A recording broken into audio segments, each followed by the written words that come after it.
En una pequeña aldea de la Toscana, en el año 1452, nació un niño cuyo nombre quedaría grabado para siempre en la memoria de la humanidad. No fue hijo legítimo de su padre, un notario acomodado, ni creció entre los privilegios de la aristocracia florentina. Sin embargo, aquel niño ilegítimo de Vinci terminaría por redefinir lo que significa ser humano, explorando con igual pasión los misterios del cuerpo, del alma y del universo. Su nombre era Leonardo di Serpiero da Vinci, y su historia es la de un hombre que se negó a aceptar los límites impuestos por su época. Leonardo nació el 15 de abril de 1452, en una casa de campo cerca de la localidad de Vinci, rodeado de colinas, viñedos y olivos. Su madre, Caterina, era una campesina de la que poco se sabe. Su padre, Serpiero, nunca lo reconoció plenamente dentro de su familia legítima, pero tampoco lo abandonó. El pequeño Leonardo creció entre dos mundos: el rural, donde aprendió a observar la naturaleza con una curiosidad insaciable, y el urbano, donde su padre intentaba asegurarle un futuro digno. Aquella posición ambigua, ni completamente excluido ni plenamente aceptado, marcó su carácter. Aprendió a confiar en sí mismo, en su ingenio y en su capacidad de observación por encima de cualquier título o linaje. A los 14 años, su padre lo llevó a Florencia y lo colocó como aprendiz en el taller de Andrea del Verrocchio, uno de los artistas más reconocidos de la época. Allí, entre pinceles, esculturas y proyectos de ingeniería, Leonardo floreció. No solo aprendió a pintar y esculpir, sino que también se familiarizó con la metalurgia, la carpintería, la mecánica y la anatomía. El taller de Verrocchio no era solo un lugar de arte, sino un laboratorio de ideas. Y Leonardo absorbió todo. Cuenta la leyenda que al colaborar en una pintura de su maestro, el joven Leonardo pintó un ángel tan perfecto que Verrocchio decidió no volver a tomar los pinceles. Aunque probablemente exagerada, la anécdota refleja una verdad. Desde muy joven, Leonardo ya mostraba un talento que trascendía lo común, pero Leonardo no se conformó con ser un gran pintor. Su mente inquieta lo llevaba constantemente hacia nuevas preguntas. ¿Cómo vuela un pájaro? ¿Por qué fluye el agua de cierta manera? ¿Qué sucede dentro del cuerpo humano cuando respira, cuando siente, cuando muere? Estas preguntas lo acompañaron toda su vida y lo convirtieron en algo más que un artista. Fue un científico, un ingeniero, un anatomista, un filósofo de la naturaleza. Sus cuadernos, llenos de dibujos, anotaciones y reflexiones, son testigos de una mente que jamás dejó de explorar. En 1482, Leonardo dejó Florencia y se trasladó a Milán, donde ofreció sus servicios a Ludovico Sforza, el duque de la ciudad. En su carta de presentación, Leonardo apenas mencionó su talento artístico. En cambio, destacó sus habilidades como ingeniero militar, diseñador de fortificaciones, constructor de puentes y creador de máquinas de guerra. Y es que Leonardo veía el mundo como un sistema interconectado, donde el arte y la ciencia no eran disciplinas separadas, sino dos caras de una misma búsqueda: comprender y representar la verdad. Durante sus años en Milán, pintó algunas de sus obras más emblemáticas, como La Virgen de las Rocas y sobre todo La Última Cena, un fresco monumental que aún hoy sigue conmoviendo a quienes lo contemplan. Pero si hay una obra que resume el genio de Leonardo, esa es sin duda la Mona Lisa. Pintada probablemente entre 1503 y 1506, esta pequeña tabla de álamo representa a una mujer florentina, Lisa Gherardini, esposa de un comerciante de sedas. Sin embargo, lo que Leonardo capturó no fue solo un rostro, sino una presencia, un enigma. La sonrisa ambigua de la Mona Lisa ha fascinado al mundo durante siglos. ¿Qué está pensando? ¿Qué siente?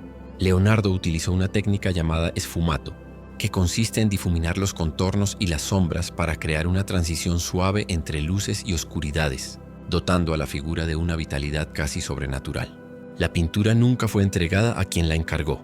Leonardo la llevó consigo hasta sus últimos días, retocándola, perfeccionándola, como si supiera que aquella obra trascendería su propia vida. Pero la genialidad de Leonardo también tuvo su precio. Era un perfeccionista obsesivo, y esto lo llevaba a dejar muchas obras inacabadas. Pasaba años trabajando en un solo cuadro, mientras otros proyectos quedaban abandonados. Sus contemporáneos, como Miguel Ángel, lo criticaban por su lentitud y su falta de disciplina. Las relaciones entre ambos artistas fueron tensas. Miguel Ángel, con su temperamento ardiente y su capacidad para terminar obras monumentales, veía en Leonardo a un soñador inconstante. Leonardo, por su parte, despreciaba la rudeza física del trabajo escultórico que tanto amaba a su rival. Estas fricciones reflejaban dos formas opuestas de entender el arte: una impulsiva y apasionada, la otra meditativa y analítica. A lo largo de su vida, Leonardo también enfrentó frustraciones profesionales. Muchos de sus proyectos de ingeniería nunca se construyeron. Diseñó máquinas voladoras inspiradas en el vuelo de las aves, submarinos, tanques de guerra, puentes móviles, pero casi ninguno llegó a materializarse. No porque fueran impracticables, muchas de sus ideas eran sorprendentemente adelantadas a su tiempo, sino porque carecía de los recursos, los materiales o el apoyo político necesario. Leonardo era un visionario atrapado en una época que aún no estaba lista para sus sueños. En 1516, anciano y enfermo, Leonardo aceptó la invitación del rey Francisco I de Francia y se trasladó al castillo de Clos-Lucé, cerca de Amboise. Allí pasó sus últimos años, tratado con el respeto y la admiración que siempre había merecido. Continuó trabajando en sus cuadernos, dibujando, pensando, observando. Murió el 2 de mayo de 1519, a los 67 años, según algunas crónicas, en los brazos del propio rey. Aunque esto probablemente sea una exageración romántica, refleja el lugar que Leonardo había alcanzado en la imaginación de su tiempo. El del genio solitario, incomprendido, reverenciado. El legado de Leonardo da Vinci es inmenso y complejo. Sus pinturas son pocas, apenas una veintena, pero su influencia es incalculable. La Mona Lisa es probablemente la imagen más famosa del mundo. La Última Cena ha sido reproducida, reinterpretada y venerada durante siglos. Pero más allá de sus obras, Leonardo dejó algo aún más valioso, una forma de mirar el mundo. Sus cuadernos, más de 7.000 páginas que han sobrevivido, son un testimonio de una mente que se negó a aceptar respuestas fáciles. En ellos hay dibujos anatómicos tan precisos que sirvieron como referencia médica siglos después, estudios sobre la luz y la perspectiva que anticiparon desarrollos científicos futuros, diseños de máquinas que prefiguraron el helicóptero, el paracaídas y el automóvil. Leonardo da Vinci fue, en el sentido más pleno de la palabra, un hombre del Renacimiento. Vivió en una época que redescubría la antigüedad clásica y confiaba en la capacidad del ser humano para comprender y transformar el mundo. Pero Leonardo fue más allá. No solo observó la naturaleza, intentó comprenderla en su totalidad.